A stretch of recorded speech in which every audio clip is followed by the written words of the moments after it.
Video में बात करने वाले हैं कोहलर वर्ग के नैतिक विकास के सिद्धांत से संबंधित 40 महत्वपूर्ण प्रश्न फ्रेंड्स वीडियो में लेकर आए फ्रेंड्स। जितने भी प्रश्न है फ्रेंड्स बहुत इंपॉर्टेंट है, हर एग्जाम में शिक्षक भर्ती के जो एग्जाम होते हैं या सीटेट की जो एग्जाम होता है उसमें पूछे गए हैं, तो इसलिए इस वीडियो को बड़ा शिद्दत के साथ देखिएगा। हर प्रश्न बहुत इंपॉर्टेंट है। आप लोग बार बार कह रहे थे कि ये हमको ये पीडीएफ कहाँ से मिलेगा, तो आपके लिए फ्रेंड्स एक ग्रुप बना दिए हैं। तो इसमें जाकर जो होते हैं आप जो थे डिस्क्रिप्शन चेक करिएगा। डिस्क्रिप्शन में ध्यान दीजिए टेलीग्राम का लिंक है, ठीक है। एक टेलीग्राम का लिंक है और एक व्हाट्सएप ग्रुप का जो होते हैं व्हाट्सएप चैनल का लिंक है। दोनों जो होते हैं आप इस पर जाकर ज्वाइन कर लीजिए। उस पर प्रतिदिन का जो होते हैं आपको प्रतिदिन का मतलब प्रतिदिन जितने भी वीडियो जो आते हैं उसका सभी का जो होते हैं पीडीएफ उसमें आपको ग्रुप में मिल जाएगा। तो आप इसको ज्वाइन कर लीजिए, वहां से आप जो होते हैं प्रतिदिन का जो होता है पीडीएफ आप प्राप्त कर लेंगे फ्रेंड्स। इसमें जो होते हैं और आपको बता दें फ्रेंड्स जितने भी प्रश्न हैं फ्रेंड्स बहुत इंपॉर्टेंट है और हर एग्जाम में पूछे गए हैं, तो इसलिए आप ये मत समझिएगा कि ये प्रश्न नहीं इंपॉर्टेंट है, हर प्रश्न इंपॉर्टेंट है। तो बिना देर किए हुए चलिए प्रश्न को शुरू करते हैं और आगे भी बात करते रहेंगे, तब से आगे प्रश्न को शुरुआत करते हैं। प्रश्न है, ध्यान दीजिएगा, प्रश्न आपके सामने है। पहला प्रश्न है कि कोहलर वर्ग, एक चीज और बता दें कि फ्रेंड्स जो कोहलर वर्ग थे फ्रेंड्स आपको बता दें कि वह ये अमेरिका के वैज्ञानिक थे, ठीक है। दूसरी बात, उन्होंने अपना दूसरा पॉइंट ध्यान दीजिएगा, ये भी लिख लीजिएगा, जितना बता रहे हैं उसको लिख लीजिएगा। और ध्यान दीजिएगा कि जो ये कोहलर वर्ग थे फ्रेंड्स अपने जो नैतिकता का जो सिद्धांत दिया था उन्होंने अपना जो होते हैं कितने वर्ष के बच्चों पर किया था, तो ये जो थे 10 से 16 वर्ष के बच्चों पर उन्होंने अपना एक्सपेरिमेंट किया था। और एक चीज और ध्यान दीजिएगा, यह जो होते हैं एक हिंज नामक जो होता है नामक व्यक्ति पर आधारित था, ठीक है। इतना चीज आपको मालूम होना चाहिए, ठीक। अब चलिए हम प्रश्न को देखते हैं। प्रश्न है हमारे सामने है, प्रश्न है क्या है, ध्यान दीजिएगा। प्रश्न है कि कोहलर वर्ग माने कोहलर वर्ग नैतिक विकास के सिद्धांत में कितने स्तर हैं, तो ध्यान दीजिएगा फ्रेंड्स वह कितने स्तर हैं, तो यह होते हैं माने 3 स्तर हैं, ठीक है। इसका सही जवाब हो जाएगा ऑप्शन जो होते हैं डी, इसका जो ऑप्शन जो होते हैं बी हो जाएगा, 3 होते हैं, ठीक है। अगर आपसे पूछा जाए कौन कौन होता है तो ध्यान दीजिएगा फ्रेंड्स इसका 3 स्तर होते हैं। पहला ध्यान दीजिएगा पूर्व परंपरागत जो होते हैं चरण होता है, दूसरा जो होते हैं परंपरागत अवस्था होता है और तीसरा जो होता है उत्तरवादी या उसको कहते हैं उत्तर परंपरावादी अवस्था कहते हैं, ठीक है। यह चीज आपको मालूम होना चाहिए। अगला प्रश्न चलते हैं। प्रश्न नंबर 3 नंबर का प्रश्न है। प्रश्न नंबर 3 ध्यान दीजिए 2 नंबर का प्रश्न है, बहुत इंपॉर्टेंट प्रश्न है कि कोहलर वर्ग के सिद्धांत का पहला स्तर क्या कहलाता है, तो ध्यान दीजिएगा फ्रेंड्स जो पहला स्तर था उसको हम कहते हैं पूर्व परंपरागत स्तर, ठीक है। इसका सही जवाब ऑप्शन जो होते हैं ए हो जाएगा, ठीक है। इसके बाद ये भी पूछ लेता है कि इसका जो होते हैं समय कितना होता है, कितने वर्ष से कितने वर्ष बालकों के लिए होता है, तो यह आपसे बता दें फ्रेंड्स जो होते हैं 3 से जो होते हैं 10 वर्ष के बालकों के लिए होता है, ठीक। अगला प्रश्न है, ध्यान दीजिएगा 3 नंबर का प्रश्न है कि दंड और आज्ञाकारी चरण किस स्तर का हिस्सा है, तो ध्यान दीजिएगा फ्रेंड्स यह जो होते हैं जो माने अगर ये देखिए अधूरा प्रश्न है, प्रश्न पूरा क्या बनेगा कि दंड और माने आज्ञाकारी चरण किस स्तर का हिस्सा है, माने कोहलर वर्ग के किस स्तर का हिस्सा है, तो यह बताओगे कि पूर्व जो होते हैं परंपरागत अवस्था होता है, ठीक है। और पूर्व परंपरागत अवस्था का जो समय होता है 3 वर्ष से 10 वर्ष के बालकों के लिए होता है, ठीक है। यह चीज आपको मालूम होना चाहिए। अगला प्रश्न है, प्रश्न नंबर 4 नंबर का प्रश्न है, ध्यान दीजिएगा कोहलर वर्ग के अनुसार नैतिक विकास का अंतिम चरण कौन सा है, तो ध्यान दीजिएगा फ्रेंड्स जो नैतिक विकास का अगर अंतिम चरण की बात किया जाए तो सार्वभौमिक नैतिक सिद्धांत होता है। इसका सही जवाब ऑप्शन जो होते हैं इसका बी जो होते हैं इसके राइट जवाब हो जाएगा, ठीक। अगला प्रश्न है 5 नंबर का प्रश्न है। 5 नंबर के प्रश्न में ध्यान दीजिएगा कि सामाजिक स्वीकृति पर जोर देने वाला चरण किस स्तर का हिस्सा है, तो ध्यान दीजिएगा फ्रेंड्स यह जो होता है परंपरागत स्तर का होता है। ध्यान दीजिएगा ये वेरी वेरी इंपॉर्टेंट है प्रश्न है फ्रेंड्स, प्रश्न सभी प्रश्न वेरी वेरी इंपॉर्टेंट है लेकिन ये जो है ज्यादा इंपॉर्टेंट है, ठीक है। तो जितने भी प्रश्न है फ्रेंड्स बहुत इंपॉर्टेंट है, आप जो थे सभी प्रश्नों को एकदम शिद्दत के साथ पढ़िएगा, इसमें आप मतलब टेंशन फ्री होके, ठीक है। क्योंकि जितने भी प्रश्न है फ्रेंड्स किसी न किसी एग्जाम में पूछा गया, चाहे वह रीट का परीक्षा हो, चाहे एमपी टेट का हो, चाहे सीटेट का परीक्षा, जितने भी प्रश्न है फ्रेंड्स उन सभी प्रश्न होते हैं किसी न किसी एग्जाम में पूछे गए हैं। तो आप टेंशन फ्री होके आप बस वीडियो कंटिन्यू देखते रहिएगा, आप जो हैं सभी प्रश्न आपको इस वीडियो में याद भी हो जाएंगे, एकदम शिद्दत के साथ देखेंगे तभी, ठीक है। प्रश्न क्या है कि कोहलर वर्ग के नैतिक विकास के सिद्धांत को किसके आधार पर विकसित किया गया है, तो ध्यान दीजिए किसके आधार पर, तो नैतिक दुविधा के विषय में उन्होंने बताया था नैतिकता के, ठीक है। ऑप्शन जो है इसका बी जो होते हैं नैतिक दुविधा हो जाएगा। दुविधा मतलब होता है फ्रेंड्स कि क्या होता है कि माने बच्चा जो है किसी कार्य के लिए सेटिस्फाइड न रहता है कि किस चरण में जो हैं कौन सा काम करे कौन सा काम छोड़े, तो यह जो होते हैं हर समय वह माने उसके अंदर द्वंद्व सा बना होता है कि वह कोई कार्य किस प्रकार से करे कैसे करे, वह उसके अंदर द्वंद्वता बनी होती है, ठीक है। अगला प्रश्न है 7 नंबर का प्रश्न है, बहुत इंपॉर्टेंट प्रश्न है, ध्यान दीजिएगा। प्रश्न है 7 नंबर का कि सामाजिक अनुबंधन और व्यक्तिगत अधिकार चरण किस स्तर पर आता है? तो ध्यान दीजिएगा फ्रेंड्स, या उत्तर परंपरागत स्तर पर होता है। ठीक है, इसका सही जवाब हो जाएगा ऑप्शन जो हैं सी सही जवाब हो जाएगा। ठीक है, अगर आपसे पूछा जाए फ्रेंड्स कि उत्तर परंपरागत स्तर जो होता है इसका समय टाइम पीरियड कितना होता है, मतलब कितने वर्ष के बालकों के लिए होता है, तो ये देखिए 13 से 16 वर्ष के बालकों के लिए होता है। यह चीज आपको मालूम होना चाहिए। ठीक, अगला प्रश्न है 8 नंबर का प्रश्न है कि कोहलर वर्ग के अनुसार कानून और व्यवस्था किस स्तर से संबंधित है? तो ध्यान दीजिए, जो कानून और व्यवस्था की अगर बात किया जाए तो यह जो होता है परंपरागत स्तर पर होता है। ऑप्शन जो हैं इसका बी इसका सही जवाब हो जाएगा। ठीक, अगला प्रश्न है, ध्यान दीजिएगा, 9 नंबर का प्रश्न है, ध्यान दीजिएगा फ्रेंड्स। 9 नंबर का प्रश्न है कि कोहलर वर्ग के सिद्धांत का उपयोग किस क्षेत्र में अधिक होता है? तो ध्यान दीजिएगा फ्रेंड्स, ये इसका उपयोग सबसे अधिक शिक्षा में किया जाता है। ठीक है, कोहलर वर्ग जो नैतिकता का सिद्धांत है वह शिक्षा में सबसे अधिक प्रयोग किया जाता है। अगला प्रश्न है 10 नंबर का प्रश्न है फ्रेंड, ध्यान दीजिएगा कि कोहलर वर्ग के अनुसार नैतिक निर्णय किस पर आधारित होते हैं? तो ध्यान दीजिएगा फ्रेंड, जो नैतिक निर्णय होता है, ध्यान दीजिएगा नैतिक निर्णय की बात किया है तो यह जो होते हैं न्याय और समानता की बात करता है। ऑप्शन इसका सही जवाब हो जाएगा ऑप्शन सी। ठीक है, तो ऑप्शन इसका क्या हो जाएगा सी। तो ये देखिए फ्रेंड्स, इसको बता दिया हूं कि अगर आप पीडीएफ चाहिए, अगर इसका मैंने जो पढ़ा रहे हैं उसी का हूबहू पीडीएफ आपको चाहिए तो इसको जो है टेलीग्राम चैनल पर जाइए और इसका लिंक कहाँ होगा, डिस्क्रिप्शन में होगा। ठीक है, यहाँ पर जाइए, आप इसको जो होते हैं टेलीग्राम ज्वाइन कर लीजिए और हमारा जो होते हैं व्हाट्सएप ग्रुप भी है। ठीक है, व्हाट्सएप ग्रुप माने व्हाट्सएप चैनल है। ठीक है, उसी पर भी जाकर आप जो होते हैं इस माने लिंक से माने पीडीएफ प्राप्त कर सकते हैं। ठीक, तो अगला प्रश्न है, ध्यान दीजिएगा, 11 नंबर का प्रश्न है दंड और आज्ञाकारी चरण। ध्यान दीजिएगा फ्रेंड्स, दंड और आज्ञाकारी चरण में नैतिकता का आधार क्या है? तो नैतिकता की अगर बात किया जाए तो यह जो होता है फ्रेंड्स दंड से बचना है। इसका सही जवाब ऑप्शन जो होते हैं ए इसका सही जवाब हो जाएगा दंड से बचना।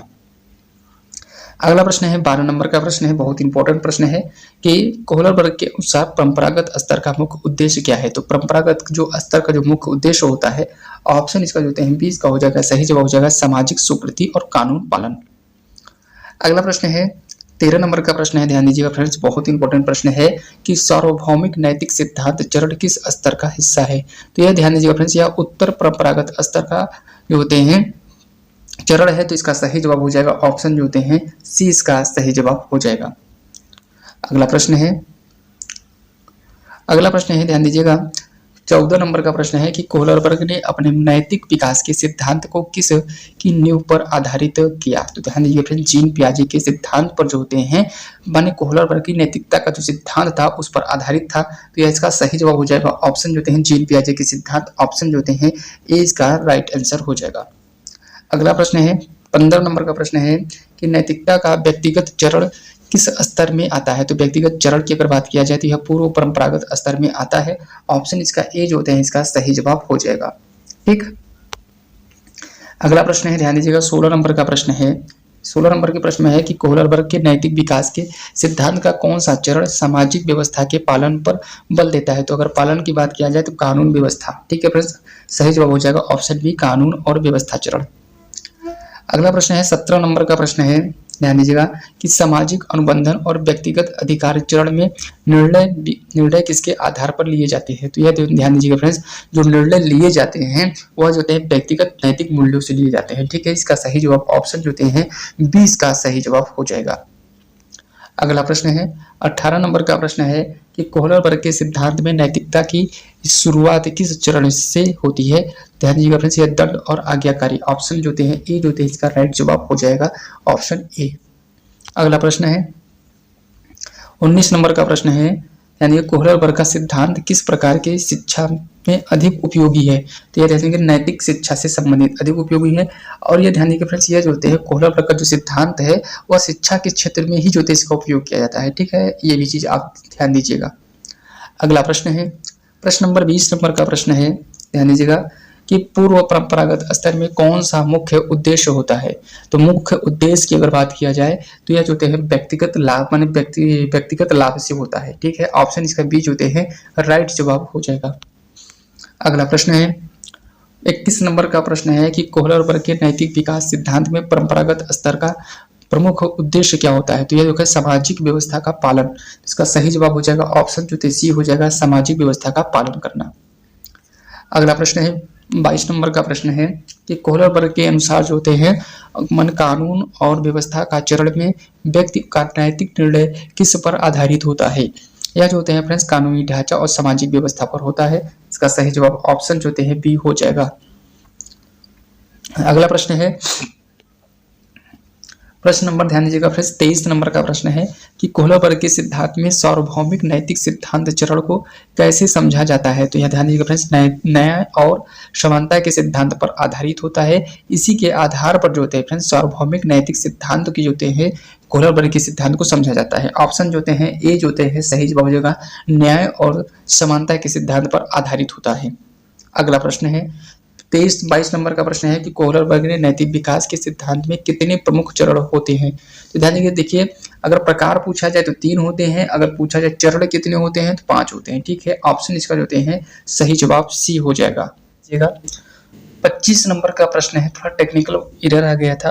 25 नंबर का प्रश्न है कि कोहलर वर्ग का कहना है कि नैतिक विकास का संबंध किसके साथ होता है? तो नैतिक जो विकास का सिद्धांत किसके साथ होता है? तो सामाजिक दायित्व से संबंधित होता है, क्योंकि जो होते हैं कोहलर वर्ग जो होते हैं नैतिकता का विकास जो होते हैं जो सामाजिकता के दायित्व को देखते हुए जो उन्होंने अपना सिद्धांत दिया है, नैतिक का विकास का सिद्धांत दिया है। ठीक है, इसका सही जवाब फ्रेंड्स हो जाएगा ऑप्शन ए इसका राइट जवाब हो जाएगा। अगला प्रश्न है 26 नंबर का प्रश्न है कि कोहलर वर्ग के सिद्धांत के अनुसार कानून और व्यवस्था चरण किस प्रकार की सोच पर आधारित है? तो इसका सही जवाब हो जाएगा ऑप्शन जो होते हैं बी हो जाएगा कि सामान्य सार्वजनिक भलाई से संबंधित है। ऑप्शन इसका बी इसका सही जवाब हो जाएगा। अगला प्रश्न है, ध्यान दीजिएगा 27 नंबर का प्रश्न है।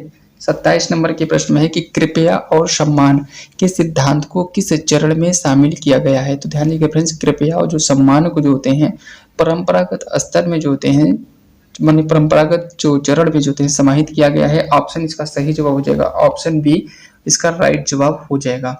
ठीक है, अगला प्रश्न है प्रश्न नंबर 28 नंबर का प्रश्न है। 28 नंबर प्रश्न ध्यान दीजिएगा फ्रेंड्स कोहलर वर्ग के नैतिक सिद्धांत के अंतर्गत क्या विचार आता है? तो ध्यान दीजिएगा फ्रेंड्स अगर नैतिक सिद्धांत की अगर बात किया जाए तो सामाजिक न्याय के सिद्धांत से संबंधित होता है। इसका सही जवाब ऑप्शन डी हो जाएगा।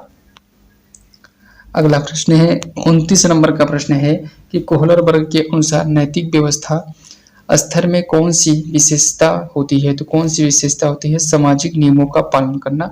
इसका सही जवाब हो जाएगा ऑप्शन बी हो जाएगा सामाजिक नियमों का पालन करना। अगला प्रश्न है 30 नंबर का प्रश्न है कोहलर वर्ग का सिद्धांत किसका अध्ययन करता है? ध्यान दीजिए फ्रेंड्स यह जो थे कोहलर वर्ग थे वह जो थे नैतिक निर्णय और व्यवहार से संबंधित था। ठीक है फ्रेंड्स, उसी के विषय में जो हैं कोहलर वर्ग जो थे अध्ययन किए थे। तो इसका सही जवाब हो जाएगा ऑप्शन नैतिक निर्णय और व्यवहार पर आधारित था। ऑप्शन इसका बी इसका राइट जवाब हो जाएगा। फ्रेंड्स अगर आप चाहते हैं कि अगर इस चैनल का जो हैं जितने भी प्रश्न हैं उन सभी प्रश्नों का हमको पीडीएफ चाहिए तो हमारे जो हैं डिस्क्रिप्शन बॉक्स में लिंक दिया गया है किसका टेलीग्राम चैनल का, उस पर जाकर आप जो हैं इसको ज्वाइन कर लीजिए। यहाँ प्रतिदिन का जो हैं आपको पीडीएफ रोज का रोज आपको मिल जाएगा। जितने भी प्रश्न कराते हैं फ्रेंड्स आपको इसमें एकदम हूबहू जो ऐसे प्रश्न लिखा है उसी प्रकार से आपको मिल जाएगा। ठीक है, उसके साथ साथ जो हैं फ्रेंड्स अगर व्हाट्सएप चैनल जो होते हैं हमारा व्हाट्सएप चैनल का भी लिंक है उसको भी आप ज्वाइन कर सकते हैं। ठीक है, अगला प्रश्न है ध्यान दीजिएगा फ्रेंड्स, ध्यान दीजिए कोहलर वर्ग के अनुसार कानून और व्यवस्था चरण में व्यक्ति का नैतिक विकास किसे प्रभावित करता है? तो ध्यान दीजिए फ्रेंड्स वह किसको प्रभावित करता है? इसका सही जवाब हो जाएगा कानून का पालन करना। इसको जो हैं व्यवस्थित मन का प्रभावित करता है। ऑप्शन डी इसका राइट जवाब हो जाएगा। अगला प्रश्न है 31 नंबर का प्रश्न है। फ्रेंड्स आपको बता दें कि जितने भी प्रश्न हैं फ्रेंड्स बहुत इंपॉर्टेंट है, हर एग्जाम में पूछा गया प्रश्न है, तो आप ये मत समझिएगा कि यह प्रश्न इंपॉर्टेंट नहीं। जितने भी प्रश्न हैं इंपॉर्टेंट है, आप इसको टेंशन फ्री रहिएगा। दूसरी बात फ्रेंड्स आपको बता दें कि जो है अगर हमारी मेहनत पसंद आ रही हो तो हमारे चैनल को सब्सक्राइब जरूर करिएगा। वीडियो अगर अच्छा लगे तो लाइक जरूर करिएगा। ठीक है, और एक प्यारा सा कमेंट जरूर करिएगा। लास्ट में एक प्रश्न भी पूछे हैं जिसका आंसर आपको कमेंट बॉक्स में देना है, तो आप जो थे कमेंट बॉक्स में देना मत भूलिएगा। चलिए प्रश्न देखते हैं। प्रश्न क्या है कि सार्वभौमिक नैतिक सिद्धांत में क्या होता है। तो ध्यान देखिए फ्रेंड्स, होता क्या है कि सार्वभौमिक नैतिक विकास की अगर बात किया जाए तो न्याय और समानता के सिद्धांत का पालन करता है। ठीक है, इसका सही जवाब ऑप्शन जो होते हैं सी इसका सही जवाब हो जाएगा। ठीक है, अगला प्रश्न है 33 नंबर का प्रश्न है कि कोहलर वर्ग के सिद्धांत में नैतिक विकास के लिए सबसे महत्वपूर्ण कारक क्या है। तो अगर सबसे महत्वपूर्ण कारक की बात किया जाए तो यह जो होता है सामाजिक प्रबंधन माने सामाजिक प्रभाव से संबंधित होता है। ठीक है, ऑप्शन इसका सी इसका राइट जवाब हो जाएगा। अगला प्रश्न है 34 नंबर का प्रश्न है कि सामाजिक अनुबंधन चरण किस नैतिक विकास के स्तर से संबंधित है। तो इसका सही जवाब होता है ऑप्शन जो होते हैं सी इसका राइट जवाब हो जाएगा, उत्तर परंपरागत स्तर। अगला प्रश्न है 35 नंबर का प्रश्न है कोहलर वर्ग के अनुसार नैतिक निर्णय के दौरान किसकी मैंने कहा किसी व्यक्ति के विचारों का सबसे महत्वपूर्ण आधार क्या होता है। तो इसका सही सबसे महत्वपूर्ण आधार जो होता है न्याय और समानता होता है। ऑप्शन इसका डी इसका राइट जवाब हो जाएगा। अगला प्रश्न है 36 नंबर का प्रश्न है फ्रेंड्स, बहुत इंपॉर्टेंट प्रश्न है कि कोहलर वर्ग के सिद्धांत के अनुसार नैतिक व्यवस्था चरण में किसका पालन किया जाता है। तो यह जो है सही जवाब हो जाएगा सामाजिक नियम और कानून का। ठीक है, ऑप्शन 20 का सही जवाब हो जाएगा। अगला प्रश्न है 37 नंबर का प्रश्न है 37 नंबर का प्रश्न है फ्रेंड्स कि व्यक्तिगत अधिकार और न्याय के सिद्धांत को किस चरण में रखा गया है। तो याद है कि फ्रेंड्स सही जवाब हो जाएगा ऑप्शन सी हो जाएगा, माने उत्तर परंपरागत स्तर होता है। अगला प्रश्न है 38 नंबर का प्रश्न है फ्रेंड्स, ध्यान दीजिएगा कि कोहलर वर्ग के सिद्धांत के अनुसार नैतिकता के विकास में सबसे महत्वपूर्ण कारक कौन सा होता है। तो सबसे महत्वपूर्ण कारक की बात किया जाए तो सामाजिक प्रभाव इसका सही जवाब हो जाएगा, ऑप्शन जो होते हैं बी इसका सही जवाब हो जाएगा। अगला प्रश्न है 39 नंबर का प्रश्न है कि व्यक्तिगत स्वार्थ चरण किस नैतिक विकास स्तर से संबंधित है। तो यह ध्यान दीजिएगा फ्रेंड्स सही जवाब हो जाएगा पूर्व परंपरागत स्तर, ऑप्शन जो होते हैं ए इसका राइट आंसर हो जाएगा।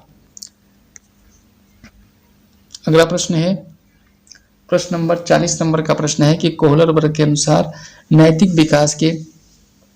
विकास में किस प्रकार के निर्णय महत्वपूर्ण होते हैं। तो ध्यान दीजिए फ्रेंड्स, इसमें अगर कोहलर के विषय में अगर बात किया जाए तो नैतिक विकास के किस प्रकार के निर्णय महत्वपूर्ण होते हैं। तो याद रखिए फ्रेंड्स सार्वजनिक न्याय के सिद्धांत से। ठीक है, ऑप्शन इसका डी इसका सही जवाब हो जाएगा। ठीक है, अगला प्रश्न है और लास्ट प्रश्न है फ्रेंड्स, इसका आंसर फ्रेंड्स आपको कमेंट बॉक्स में बताना है। ठीक है, आप इसको कमेंट बॉक्स में जरूर बताइएगा इसका आंसर क्या होगा। प्रश्न आपको बता देते हैं क्या है कि कोहलर वर्ग के सिद्धांत का प्रथम स्तर का क्या कहलाता है। ठीक है, इसका प्रथम स्तर को बताना है कौन सा होता है। ऑप्शन ए होगा, बी होगा, सी होगा, डी होगा, जो भी हो आप इसको कमेंट बॉक्स में जरूर लिखिएगा। अगर हमारा वीडियो अच्छा लगा हो तो हमारे चैनल को सब्सक्राइब करिएगा। ठीक है फ्रेंड्स, और वीडियो को लाइक जरूर करिएगा और एक प्यारा भरा मोटिवेशन लाइन जरूर लिखिएगा। ठीक है, और अब हो सके तो जय हिंद भी जरूर लिखिएगा। ठीक है, तो आज के लिए फ्रेंड्स इतना ही, अब मिलेंगे नेक्स्ट वीडियो में। धन्यवाद।